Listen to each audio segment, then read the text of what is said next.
Hello, my name's Mike Z, and today I want to talk to you about the most underrated finishing tool in the shop, and that is the brush. Been around for centuries.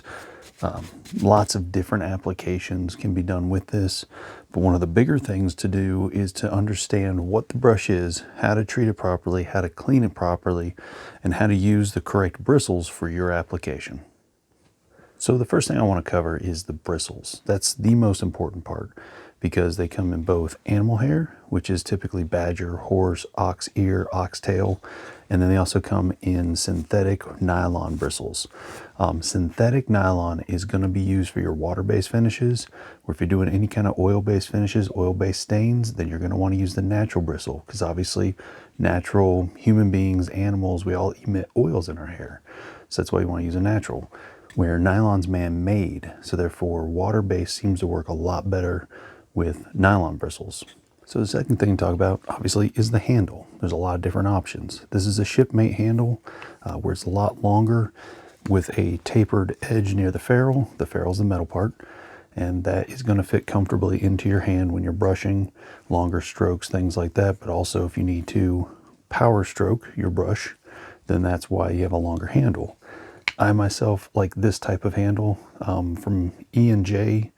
This is the Excel, and basically it's flat, very similar to the shipmate, but you have better control further away from the ferrule. Instead of being right up close to it where your fingers get into the paint and into the bristles, you can actually be further back and have a little bit better control with your strokes. And the last thing to talk about is the ferrule. The ferrule is typically metal, but this is what actually holds the bristles to the handle. And it's very important that whatever you're going to be brushing, whether it's water-based, oil-based, doesn't actually wick, where wicking is the natural motion of fluids to rise up in through the bristles, that doesn't make it to the ferrule, because then it's very hard to clean. So I'm going to show you a quick trick on making sure you condition the brush before you actually start brushing. So one of the first things that you want to do is you want to take it out of the package. Now if it comes in a paper wrapper with the Velcro, keep that, because when you're done you want to actually put that back in the package, and what that does is it keeps the bristles conditioned to the shape they're originally in. As you can tell, I haven't done that. When I set it to dry, all the bristles started to flow downwards, so now I've got some radical bristles off to the side. So to keep your brush in tip-top shape, keep it back in the package once it dries. But how you condition a brush is very simple. You take it out and you run it through your fingers, okay? What this is going to do is loosen up any fibers, any bristles, anything that's going to be coming out in the paint. That's not what you want. You don't want the bristles to come out, and that's usually everyone's complaint, is that whenever they're brushing something, the bristles get loose. Well, a quality brush, $10. You know, don't go crazy. Don't get the $30 one. You don't have to. But a $10 brush, and you just simply put it between your fingers.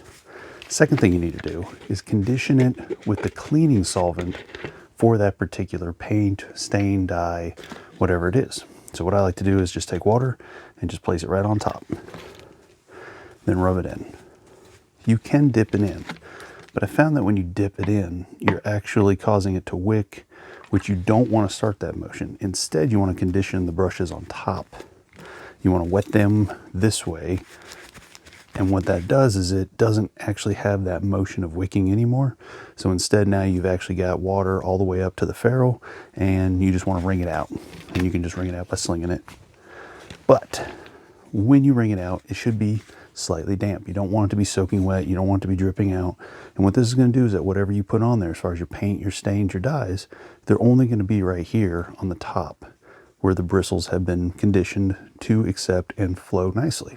Let's talk about is our paint itself.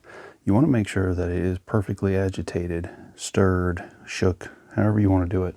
What you'll notice is that all the water is on top. Okay, so first thing you do is you simply just, I stir it in a circle, then I'll come back and stir it the other way. I'll zigzag back and forth, but always lift. As you can tell, it's still thin up here, or it's still very thick down here. So it's not quite mixed.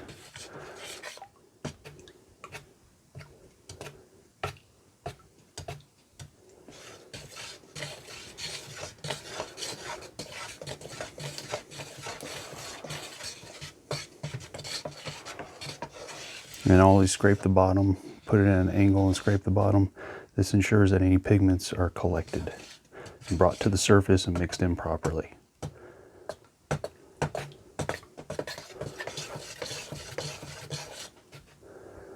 That looks better. All right, so with our bristles conditioned where they're somewhat wet, but they're not soaking wet, they're not dripping, just lightly dip about that much of the brush in, wipe off any excess, dip again, wipe off any excess. Now, when you brush, you can do it a couple ways. You can do figure 8, zigzags.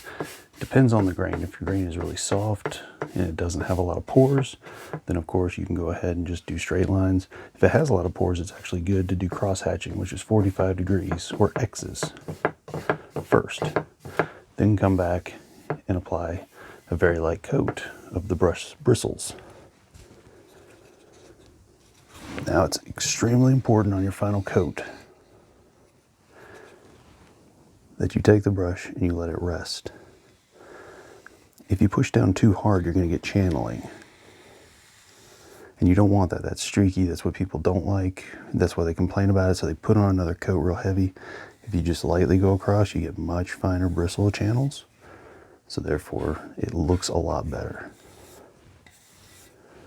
But remember, really light pass.